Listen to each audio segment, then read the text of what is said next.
দেবী, আমি সন্দীপানি মুনি। আমার যে কান্নার শোভা পায় না, কিন্তু এই পার্থিব জগতের মায়ার বন্ধনে আবদ্ধ হয়ে আমার ভগ্ন হৃদয় পারতে পারে না। সত্যি কথা বলতে কি, ছেলেটা মায়ার বদলে সকলকে বেঁধে ফেলেছে। সেই বাল্যকালে এসেছিল, দুই বন্ধুতে কত দুষ্টুমি করেছে, কত আবদার করেছে আমার কাছে। তাই তো কবে যে আমি সন্তানের অধিক ভালোবেসে ফেলেছি ওদের। তা যা বলেছ ভার্যা, সেই দুটিতেই কম ছেলেবেলায় আমার আশ্রমে শিক্ষা নিতে এসেছিল। কৃষ্ণ 64 দিনে 64 বিদ্যা সমাপ্ত করে নিজালয়ে ফিরে গেল। এখন সুধামা তার সমস্ত বিদ্যা শিক্ষা সম্পন্ন হয়েছে, সেও এখন নিজালয়ে ফিরে যাবে। সুধামার বিদায় লাগে ওই চতুর মায়াবী করুণ মুখের দিকে আমি কিছুতেই চাইতে পারবো না ঋষি। তোর যাবে মরণ না না সুমুখী দেবী, তা হয় না। তুমি যে ওদের গুরুমা, তুমি হাসি মুখে আশীর্বাদ না করলে সুদামার জ্ঞান লাভ যে অসম্পূর্ণ থেকে যাবে। কি করবো বলুন তো ঋষি? আপনার আশ্রমে জীর্ণ কুটিরে কত শিষ্য এসেছে, শিক্ষা সমাপ্ত করে ফিরেও গেছে, কিন্তু কৃষ্ণ আর সুদামার মতো এমন মায়ার জলে কেউ তো আমাদের আবদ্ধ করেনি।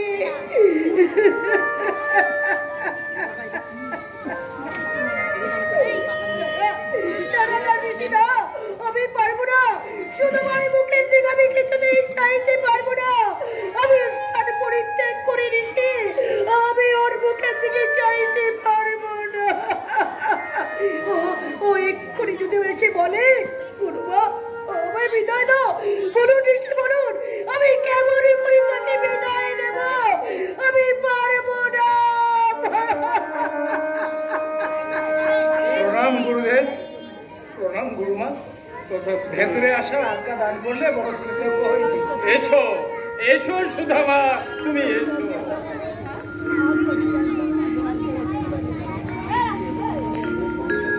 কিন্তু তোমার মুখখানা যে বড় বেদনা তোর বাবা। তোর বেচাটার মুখ সবাই জীবন কষ্ট দেয় বাবা। অধমের মনে যে তোমাদের ছেড়ে কিছুতেই যেতে চাইছে না। কোথায় চেয়ার নাই এখানে? না, তা হয় না বাবার সুদামা, তা হয় না। তোমার বিদ্যা শিক্ষা সমাপ্ত হয়েছে, এখন তোমাকে গৃহে ফিরে সংসারী হতে হবে, গার্হস্থ্য ধর্ম পালন করতে হবে। ভিডিও করছি গুরুদেব, আমি ভিডিও করছি, আমি যেতে পারবো না, ভিডিও করছি। ওম খণ্ডমণ্ডলকারং দপ্তাং জন চরাচরং পাদপদর্শনাং জন তস্মৈ শ্রী গুরবে নমঃ। অজ্ঞানতিমিরন্ধস্য জ্ঞানাঞ্জনশলাকয়া চক্ষুর্মিলিतं জন তস্মৈ শ্রী গুরবে নমঃ। গুরু ব্রহ্মা গুরু বিষ্ণু গুরুদেব মহেশ্বর গুরুদেব পরম ব্রহ্ম তস্মৈ শ্রী গুরবে নমঃ। জয়তু ভব, জয়তু ভব। ওদিকে চলে বসো, এখানে চললে হবে না। আচ্ছা বাবা, হবে না, ওদিকে চলে যাও। তোমার প্রিয় সখা তো গৃহে ফিরে, সে তো এখন দ্বারকার রাজা হয়েছে। তুমি বিদ্যা শিক্ষা সমাপ্ত করে ফিরে যাচ্ছ। তুমি ফিরে গিয়ে কি করবে বলে অনিস্থির করেছো? আমার প্রিয় সখা শ্রীকৃষ্ণ আজ রাজা বিরাজ, এ তো খুব আনন্দের সংবাদ। কিন্তু আমি যে দিনহীন দরিদ্র ব্রাহ্মণ সন্তান, দুটি চাল কলাতেই তুষ্ট। আর আপনার আর মায়ের আশীর্বাদ থাকলে ওটুকু নিশ্চয়ই জুটে যাবে। তাই এসব নিয়ে কিছু ভাবিনি গুরুদেব। না বাবা সুদামা না, তা বললে কি হয়? এবার তোমাকে সংসারে হয়ে স্ত্রী সন্তানদের সুখী করতে হবে। ঋষি সুদামার বিদায় লাগলে ওর মনের ইচ্ছা পূর্ণ করুন। নিশ্চয়ই, তুমি ওর গুরুমা, তোমার ইচ্ছা কি আমি অপূর্ণ রাখতে পারি? বলো বাবা সুদামা, তুমি কি আশীর্বাদ চাও?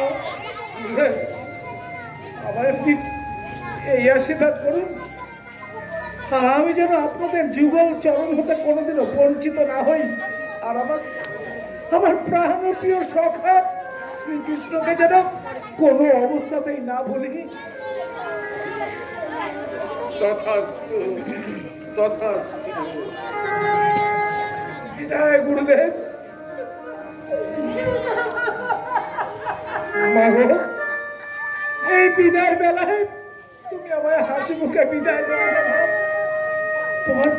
তোমার পায়ে সেই ছেলেবেলা থেকে অনেক অপরাধ করেছি, অনেক দুষ্টুমি করেছি, সব অপরাধ ভুলে গিয়ে আমায় তুমি ক্ষমা করে মাগো, ক্ষমা করে দিও।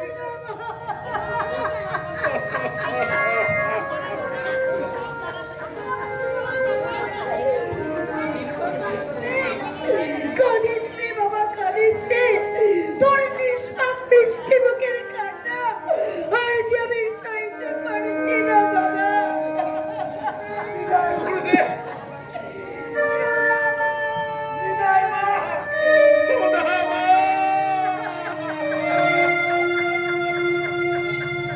কৃষ্ণ শুধু কৃষ্ণ, কৃষ্ণ বিনা কিছু না। কৃষ্ণ নামে শোভানি, কৃষ্ণেরই গান গায়।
কৃষ্ণ নাম করবে তাকে রাজদণ্ডে দণ্ডিত করা হবে।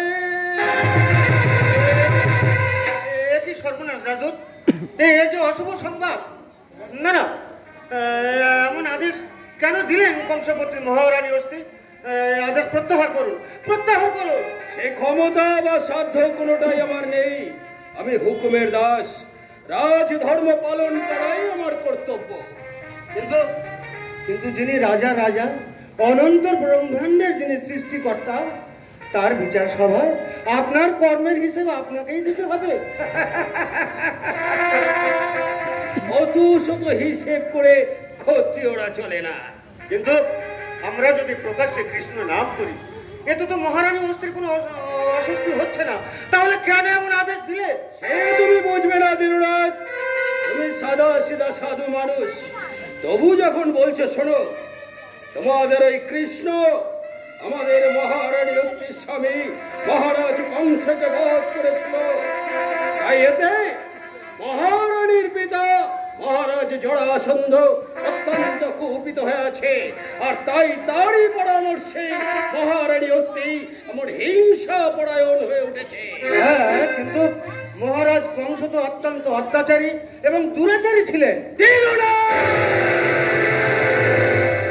তোমার স্পর্ধা তো কম নয়, আমার সামনে দাঁড়িয়ে আমার মহারাজ সম্পর্কে কটু কথা বলো। সাহস বা দুঃসাহস কাকে বলে সে হিসেবটা আমি বুঝি না রাজদূত মশাই। আমি শুধু জানি সত্যি বলতে। তাহলে তুমি মরবে। রাজদূত মশাই, প্রাণ থাকতে যখন কৃষ্ণ নাম করতে পারবো না, তাহলে এই জীবন থাকা আর না থাকা আমার কাছে দুটোই সমান। দীননাথ, মৃত্যু তোমাকে হাত ছড়ি দিয়ে ডাকছে। যিনি অনন্ত ব্রহ্মাণ্ডের সৃষ্টিকর্তা, যিনি আমার আত্মা পরমাত্মা, যিনি ইহকাল পরকাল, আমি জানি সেই কৃষ্ণ ভজনা করতে। দীননাথ,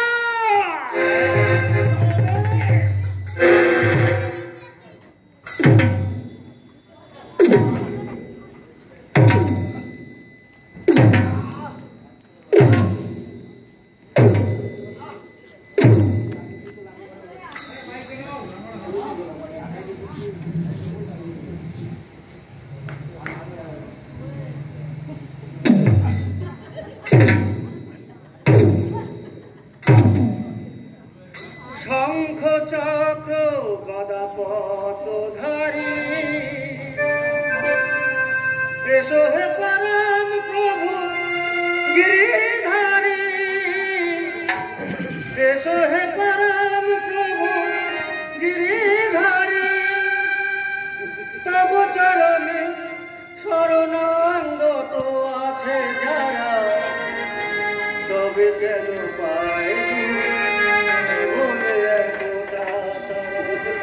তবে কেন পায় জীবনে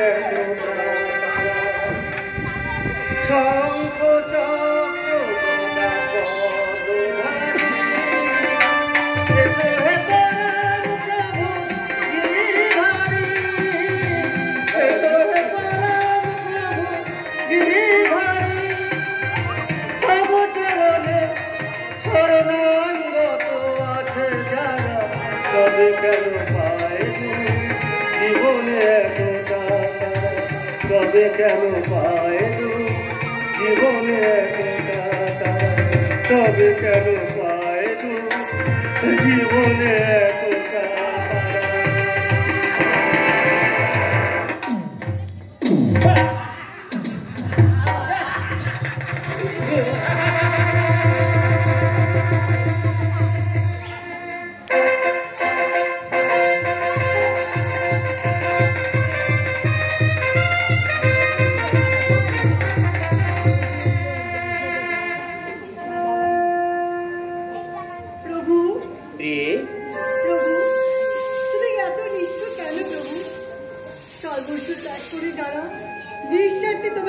ভালোবাসি, তুমি তাদের এত দুঃখ কষ্ট কেন দাও প্রভু?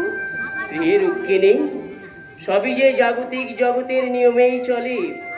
আমি তো কাহাকেও দুঃখ বা ক্লেশ দিয়ে না, প্রত্যেকেই তার নিজ নিজ কর্মফল ভোগ করে, সে হয় এই জন্মের অথবা পূর্ব জন্মের। প্রভু, তবে যে তুমি বলো সবই তুমি করাও, তোমার ইচ্ছেতেই সব হয় প্রভু।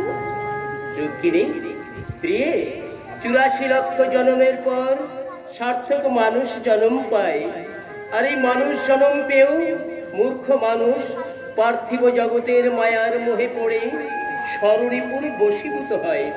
তার ফলেই জন্ম নেয় কাম, ক্রোধ, লোভ, মোহ এবং হিংসা। আর তার জন্যই হরিনাম হরিকথা ভুলে সর্বদা দুষ্কর্মে লিপ্ত হয়। এতে আমার তো কোনো ত্রুটি নেই। প্রভু, অবুঝ মানুষ, সেজন্য তুমি কেন অবুঝ প্রভু? তুমি কেন সকলকে দর্শন প্রাপ্ত করে ভগবানের ভবনদী পার করাও না প্রভু। প্রিয়ে, আমি চাইলেই কি সকলে আমার দর্শন পাবে? কেন পাবে না প্রভু? ভ্রান্ত তোমার ধারণা রুক্মিণী। আমি দিলেই সকলে গ্রহণ করতে পারে না। মনে করো তুমি কাউকে তরল সম অমৃত দান করছো, কিন্তু যিনি দান গ্রহণ করবেন তার পাত্রটি যদি ছিদ্রযুক্ত হয়, তিনি কি তোমার ওই তরল সম অমৃত গ্রহণ করতে পারবেন? কিন্তু প্রিয়ে, সুখ দুঃখ আনন্দ বেদনা সবই মোহ, সবই আপেক্ষিক। যিনি মায়া মোহ কামনা বাসনা সমস্ত কিছু পরিত্যাগ করে এক মনে ভক্তি ভরে আমাকে স্মরণ করে, আমি তার দুঃখ তাপ জ্বালা সাদরে গ্রহণ করে থাকি। মান মন ভব মদ ভক্ত মত্তাজি মং মমস্তুর মামে বিশ্বাস তংতে প্রতি জনে প্রশয়ামি নাহি জ্ঞানেনা সাদৃশং পবিত্রমেহ বিদ্যতে তাদৃশং জগ সংসিদ্ধং কলুত্নতানি বিন্দতি। মানব জাতির কল্যাণে তোমার পুরো পৃথিবীতে আসা। তুমি কেন সকলকে দর্শন প্রাপ্ত করে শুভবুদ্ধি সম্পন্ন করো না প্রভু? প্রিয়ে, এ প্রসঙ্গে তোমাকে একটা গল্প বলি, তুমি মনোযোগ সহকারে শ্রবণ করো।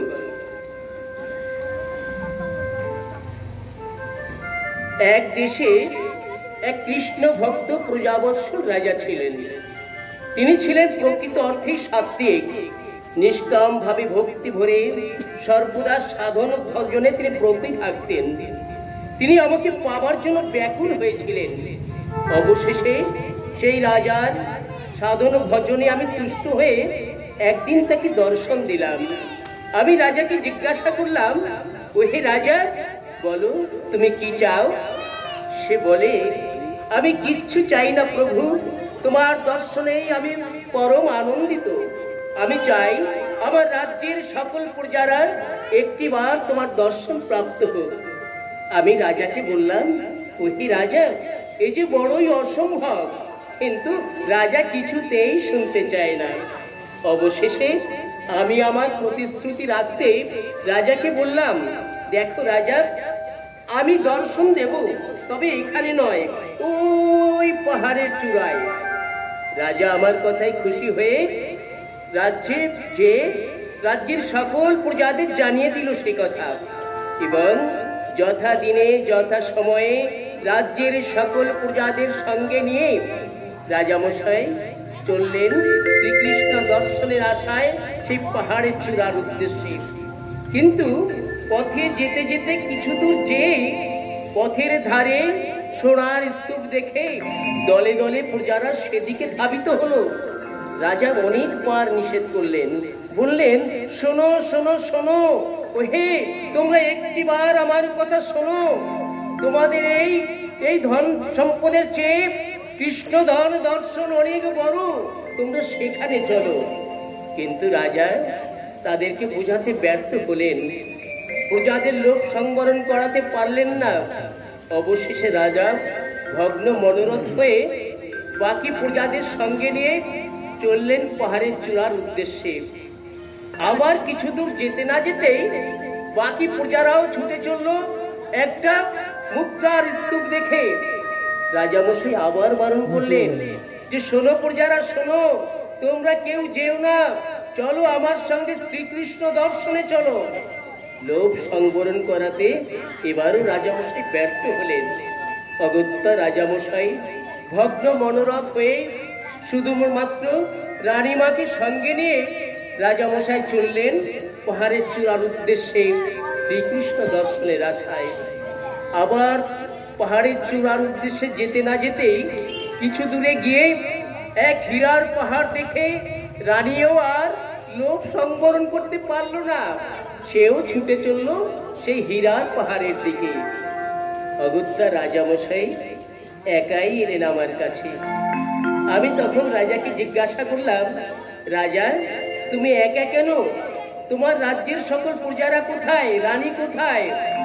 রাজা নিশ্চুপ হয়ে মাথা নিচু করে দাঁড়িয়ে রইলেন। আমি তখন রাজাকে বললাম, যারা সামান্য ধন সম্পদের মোহ পরিত্যাগ করতে পারে না, তারা কখনো শ্রীকৃষ্ণ দর্শন প্রাপ্ত হয় না। প্রভু, প্রভু, আমার ধারণা ভ্রান্ত হয়েছে, কিন্তু প্রভু, মহারাজা জরাসন্ধের কুমন্ত্রণায় কংসপতি যে অত্যাচার শুরু করেছে, যথা সময় বন্ধ হয়ে যাবে। ততদিনে সমগ্র মথুরা জুড়ে যে আপনার ভজন সাধন সব বন্ধ হয়ে যাবে প্রভু। এত উৎগ্রীব হয়েও না রুক্মিণী, সুখে বা ক্লেশে কেহ আমায় ভোলে না, বরং আনন্দে বা সুখে মানুষ ঈশ্বর স্মরণ ভুলে যায়। তাই তো যার কর্মফল তাকেই ভোগ করতে হয়। ধন্য তুমি প্রভু, ধন্য তোমার সৃষ্টি। তোমার অপার মহিমা বোঝে এমন সাধ্য কার আছে প্রভু? কৃষ্ণ কৃষ্ণ,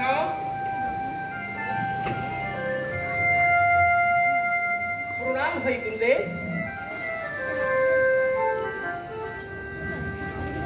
জয় তো ভব।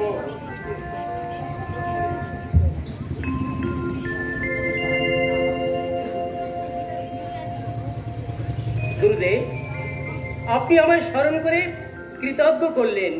আমি তো আজকাল একদম সময় পাই না। বটে, তুমি এখন দ্বারকার রাজা, তাছাড়া শ্রীধাম বৃন্দাবনবাসীর হৃদয়ের রাজাও তুমি। সে যাক, সে অন্য কথা। আমার অগণিত শিষ্যের মধ্যে তুমি সুদামার বলরাম আমার অত্যন্ত স্নেহের প্রিয় তো বটেই। রুক্মিণী, তুমি গুরুদেব সেবার আয়োজন করো। প্রভু, গুরুদেব, আমাকে অন্তঃপুরে যাওয়ার আজ্ঞা হোক। তথাস্তু। আমি আপনাদের বিশ্রামের এবং আহারের বন্দোবস্ত করি প্রভু। তথাস্তু। গুরুদেব, আমার প্রিয় সখা সুদামা এখন কোথায়, কেমন আছে? সে তো আছে এক প্রকার। তুমি 64 দিনে 64 বিদ্যা সমাপ্ত করে আশ্রম ত্যাগ করার পর সে অনেক বছর যাবৎ শিক্ষা গ্রহণ করেছে, কিন্তু সে জানো তোমাকে এক মুহূর্তের জন্য ভুলতে পারেনি। এখনো সে তোমাকে কিছু না দিয়ে নিজে সে সেবা গ্রহণ করে না।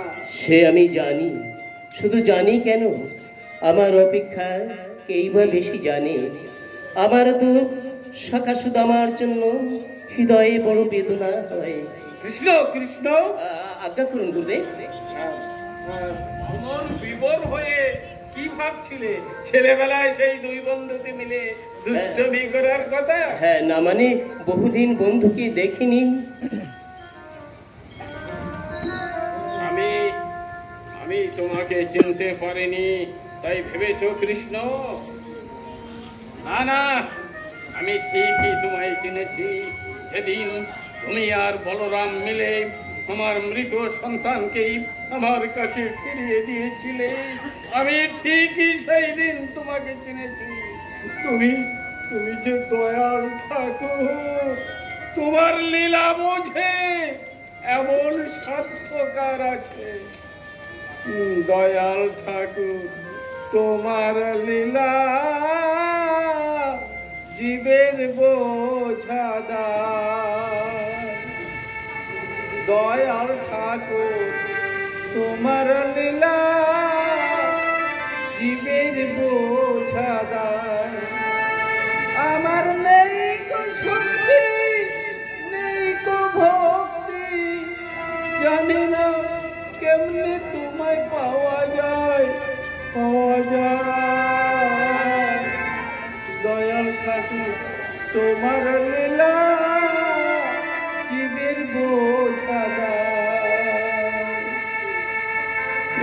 বলে সকল জীবে তোমারই প্রকাশ, আছো জলে স্থলে অন্তরিক্ষে, আকাশ আর বাতাস দয়াল, আকাশ আর বাতাস। আর মোর নিবেদন তোমার সকাল, যেন চলতে পারি এ ধরায়, এ ধরায়। দয়াল ঠাকুর, তোমার লীলা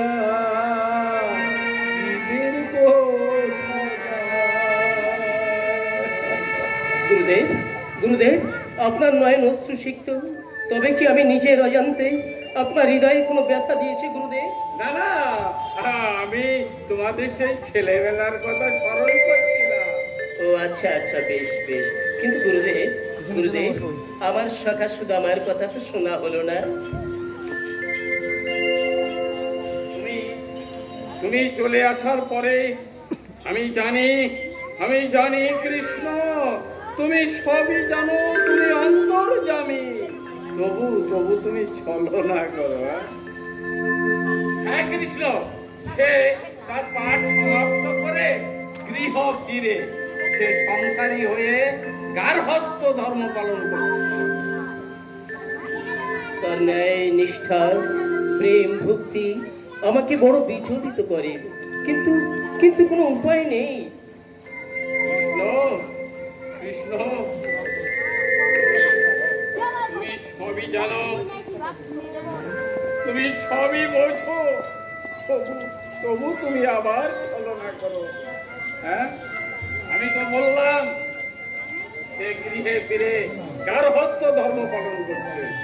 গুরুদেব, আমি আপনার মনোবাসনা নিশ্চয়ই বুঝতে পারছি। ঠিক আছে গুরুদেব, আপনার আজ্ঞা আমি অক্ষরে অক্ষরে পালন করব গুরুদেব। আমি আপনাকে প্রতিশ্রুতি দিচ্ছি, সুদামা যদি কখনো আমার সান্নিধ্যে আসে আমি তাকে সহযোগিতা করব। কৃষ্ণ, তুমি ছলনাময়ী, তুমি ছলনা করো। আমি জানি আমার কৃষ্ণ দিন দয়াল, সে কাউকে কোনো কিছুতে নিরাশ করে না।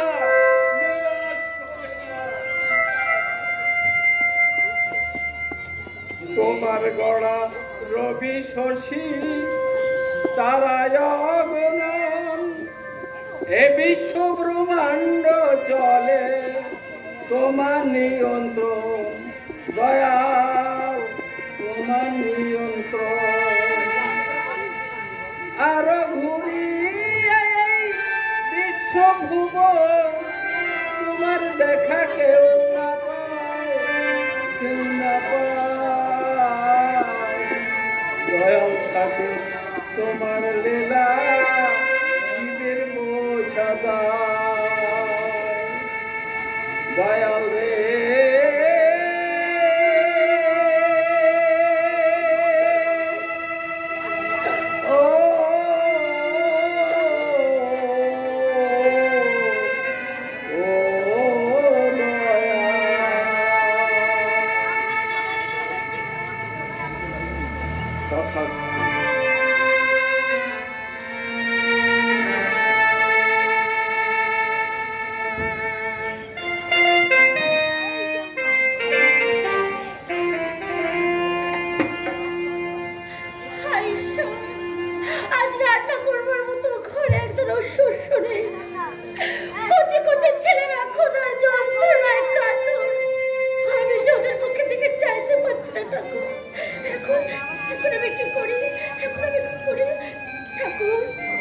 ঠাকুর, আমি তোমার কাছে তো ধন দৌলত কিছুই চাইনি,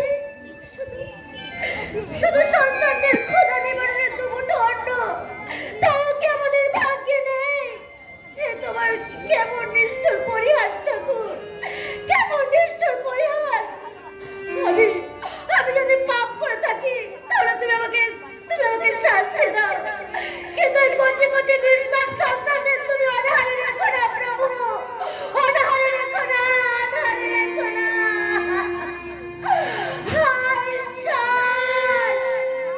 তুমি না দয়াময়, কেন বন্ধু, তুমি কেন এই কচি নিষ্পাপ সন্তানের হৃদয় তোমার এতটুকু কষ্ট হয় না? কেন কেন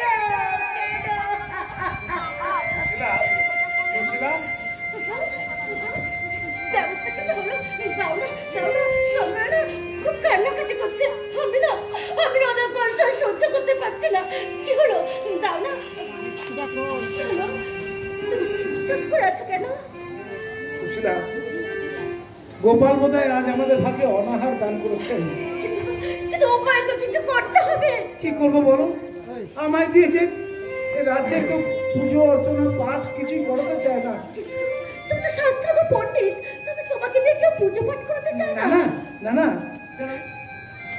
এতে তাদের কোনো দোষ নেই। আসলে মহারানী হস্তির নির্দেশে এই রাজ্যের কৃষ্ণ নাম নিষিদ্ধ। আমি যে শ্রীকৃষ্ণের বাল্য সখা, তাই তো আমায় কেউ ডাকতে সাহস করে না। আজকে সন্তানদের বুকে আহার তুলে দেওয়ার মতো যে কিছুই নেই গো, কিছুই নেই। তাই তো, কিন্তু কেন দুঃখ করো সুশীলা? তিনি হয়তো চাননি আমাদের আজ আহার জুটুক, তাই তো জোটেনি। তার ইচ্ছা বিনে আমরা যে কিছুই করতে পারি না। সুখ দুঃখ আনন্দ বেদনা সবই তো আপেক্ষিক। তিনি চাইলে তবে তো আমরা কিছু করতে পারি। না সুশীলা, অপরাহ্ন হয়ে এলো, আমার গোপাল সভার আয়োজন করো। কিন্তু গোপাল সেবা দেবার মতো তো অবশিষ্ট কিছুই নেই গো। কি বলছো সুশীলা? আজ আমার গোপাল অভুক্ত থাকবে? না না, তা কি করে হয়? আমি যে গোপালকে কোনোদিন অভুক্ত রাখিনি। তুমি একটু ভালো করে দেখো। আমি ভালো করে দেখেছি প্রভু, ভান্ডারে মাত্র একটি দানা পড়ে আছে। দাও ওই একটি দানাই নিয়ে এসো। তোমার সখা ওই একটি দানা গ্রহণ করবে? করবে সুশীলা, করবে। আমি যে আমার গোপালকে কোনোদিন অভুক্ত রাখিনি। আমার গোপালকে কেউ যদি ভক্তি ভরে একটি পুষ্প অর্ঘ্য দেয়, তা তিনি সাদরে গ্রহণ করবে। যেন এই বিশ্বের নিয়ন্তা তো আমার শ্রীকৃষ্ণ, যিনি এই বিশ্ব ব্রহ্মাণ্ডের সৃষ্টির স্রষ্টা, তিনি ওই একটি দানাতেই নিজেকে সমৃদ্ধ করে দেবে। তবে তাই হোক প্রভু, তোমার আদেশে যে আমার স্বর্গ। তুমি কৃষ্ণ সেবার আয়োজন করো, আমি এক্ষুনি একটি দানা নিয়ে আসছি, একটি দানা। গোপাল, আজ তোমার খুব কষ্ট হবে জানি, কিন্তু কি করবো বলো? আমায় দিয়ে যে কেউ পুজো পাঠ করাতেই চায় না। সেই সকাল থেকে ঘুরে ঘুরে ক্লান্ত হয়ে ফিরলাম, কিন্তু একজন নগরবাসীও আমাকে দিয়ে পাঠ করাতে চাইলো না। কি করবো বলো?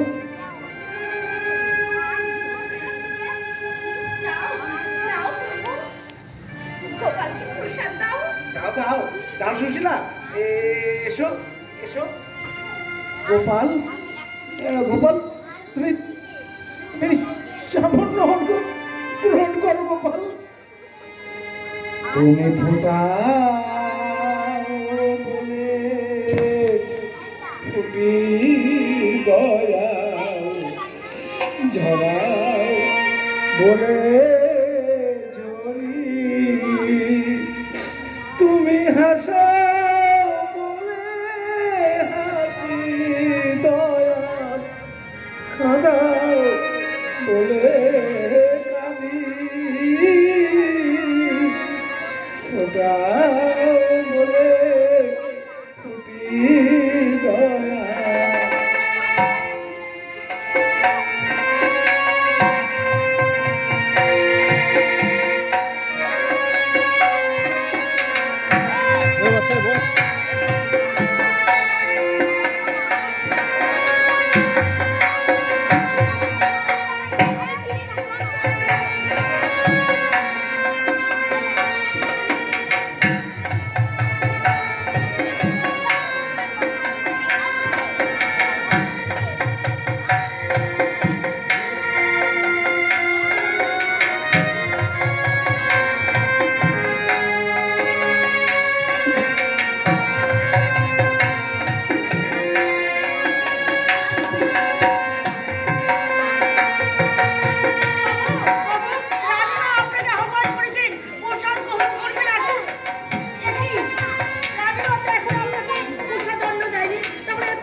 আমার প্রিয় সখা সুদামা আমাকে অন্ন দিয়েছে যে। কখন এলেন? তার সাথে তো কাউকে প্রবেশ করতে দেখিনি। সে তোমরা কেউ দেখতে পাবে না বিজয়ী। কি জানি কখন আপনার কি মতি হয়। ধন্য আপনি, ধন্য আপনার লীলা।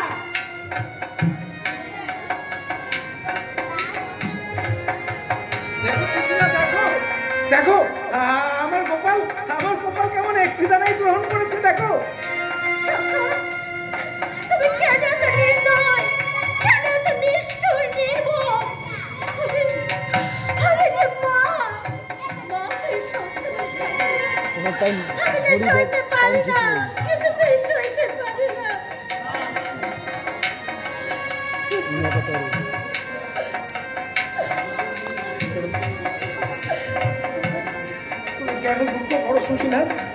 আসলে আমার এই অবাঞ্ছিত জীবনটার মাঝে তোমাকে জড়িয়ে তোমার জীবনটা আমি দুর্বিষহ করে দিয়েছি। এর জন্য আমি দায়ী সুশীলা, এর জন্য আমি দায়ী। আমি তো আমার জন্য ভাবি না, কিন্তু সন্তানের করুণ কান্না আমি যে সইতে পারি না গো, আমি যে সইতে পারি না। তাই তোমার কাছে করজোড়ে মিনতি করছি আমি। না না না সুশীলা, এতে তোমার কোনো দোষ নেই। কোনো মা যে তার সন্তানের ক্ষুধাতুর কান্না সহ্য করতে পারে না, আমি বড় অভাগা জানো। আমার ক্ষমা করো সুশীলা, ক্ষমা করো। জানি না বিধাতা আমাদের ভাগ্যে কি লিখেছে। বলো বলো বিধাতা, বলো ওই নির্দোষ শিশুরা কি এমন অপরাধ করেছে? জবাব দাও, জবাব দাও, জবাব দাও।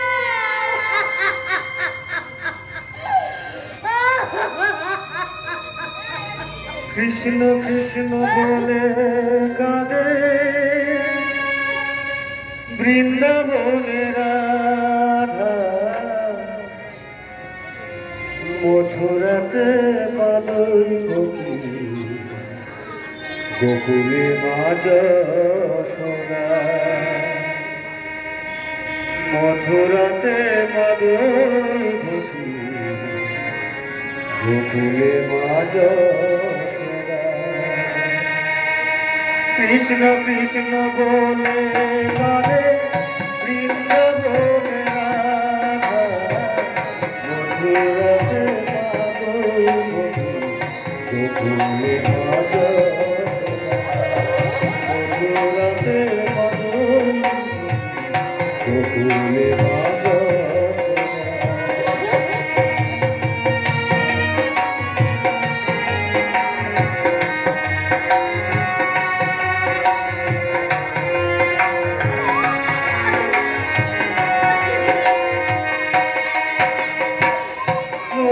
চোরা মনোহরা রোদের পরকে কাঁদিয়ে বলো কি সুখ পাই, চোরা মনোহরা রোদের পরকে কাঁদিয়ে বলো কি সুখ পাই।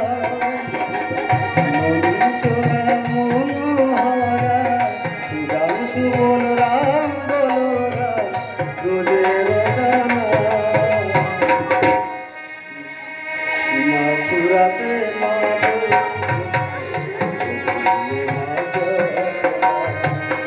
মথুরাতে গোকুলে মা যশোদা, মথুরাতে মাদই গোকুলে মা যশোদা। তুমি এই অসময়? না মানে আমি একটু প্রসাদ এনেছি। আমার এসব কি দরকার ছিল তোমার? না না, আজকে বাড়িতে ভগবানের ভোগ দিয়েছিলাম, তাই তোমার বৌঠান বললো যাও যাও সুদাম দাদার বাড়িতে কিছুটা দিয়ে এসো। না বৌঠান ধরো, প্রসাদে যে না করতে নেই বৌঠান, নাও ধরো ধরো বৌঠান। তোমার এত বড় স্পর্ধা হয় কি করে যে তুমি রাজাদেশ উপেক্ষা করো? মানে আমি আবার রাজাদেশ উপেক্ষা করলাম কখন? বড় অবাক হলে না? সব জেনে শুনে না জানার ভান করছো। সত্যি আমি কিছুই বুঝতে পারিনি রাজদূত মশাই। প্রজাসাবাবু আমার দিনু দাদা কি অপরাধ করেছে? তুমি থামো বাবু। শোনো দিনরাত, এই রাজ্যে একমাত্র সুধাভাই প্রকাশ্যে কৃষ্ণ নাম করে, তাই তাকে দিয়ে কেউ পূজা পাঠ করানো তো দূরের কথা, কেউ যদি তাকে কোন রূপ সাহায্য করে তাকে রাজদণ্ডে দণ্ডিত করা হবে। তুমি সরাসরি অন্ন দান করলে এর জন্য তোমাকে কঠিন শাস্তি পেতে হবে। এতে কিন্তু তাদের কোনো অপরাধ নেই। আসলে আমার সন্তানের যে এতদিন ধরে নিয়ন্ত্র উপবাস, তাই উপবাস।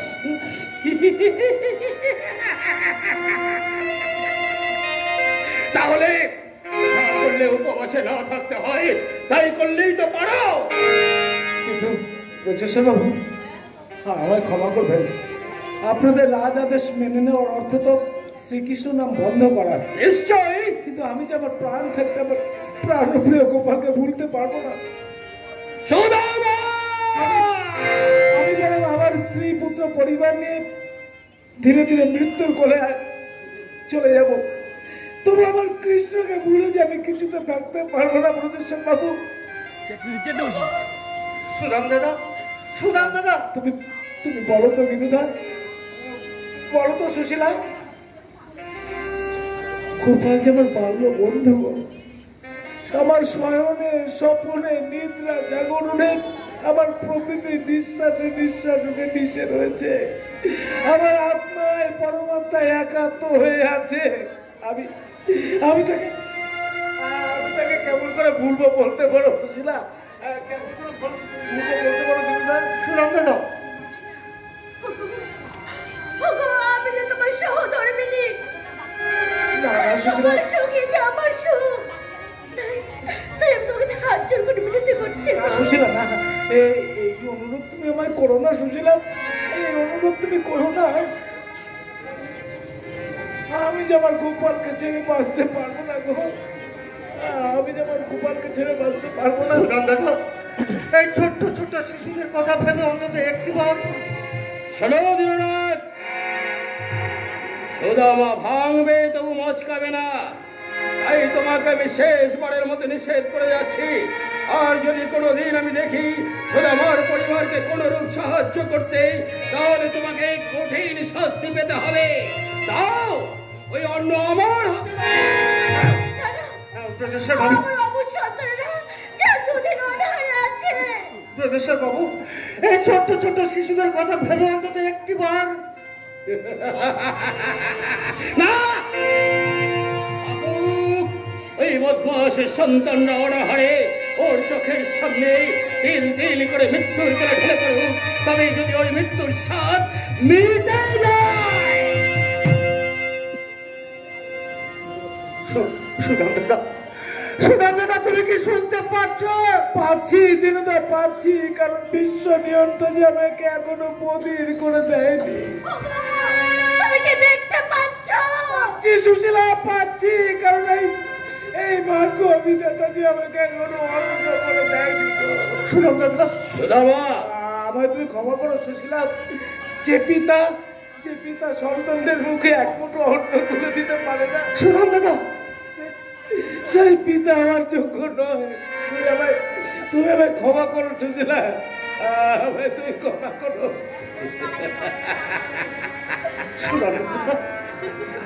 সুদামা, শোনো সুদামা, তোমার এই অন্যায় জেদ পূরণ করতে গিয়ে তোমার সন্তানরা তোমার চোখের সামনে মৃত্যুর কোলে ঢলে পড়বে।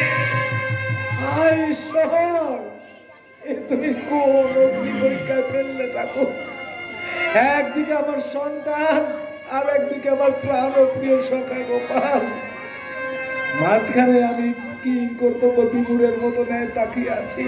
ও গো ভক্তিমতী মায়েরা, তো তোমরা আমায় একটু অভিশাপ দাও না, আমায় একটু অভিশাপ দাও। আমি যেন অন্ধ বধির হয়ে যাই, এই দৃশ্য যে আমি দেখতে পাচ্ছি না, আমি যে সহ্য করতে পারছি না। সুদাম দাদা,